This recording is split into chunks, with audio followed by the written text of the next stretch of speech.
আজকে এখানে প্রশাসন যারা আছেন, এখানে আর্মি প্রশাসনরা আছেন, থানার লোকেরা আছেন, এখানে ইউনি সাহেবরা আছেন।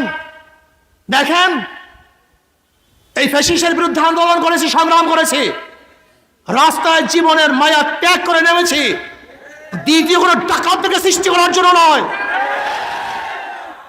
কোন চাঁদাবাজকে বাংলাদেশের জায়গা দেওয়ার জন্য নয়, অত্যাচার অবিচার করার জন্য নয়।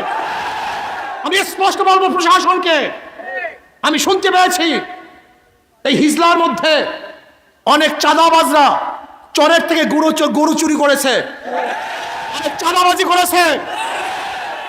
আমি এখানে বক্তব্য দিয়ে গেলাম, যদি চাঁদাবাজকে আপনারা অ্যারেস্ট না করেন, তাহলে আমি কিন্তু ঢাকা হিজলার যারা প্রশাসন আছে তাদের বিরুদ্ধে কমপ্লেন করতে আমি বাধ্য হবো কিন্তু ইনশাআল্লাহ।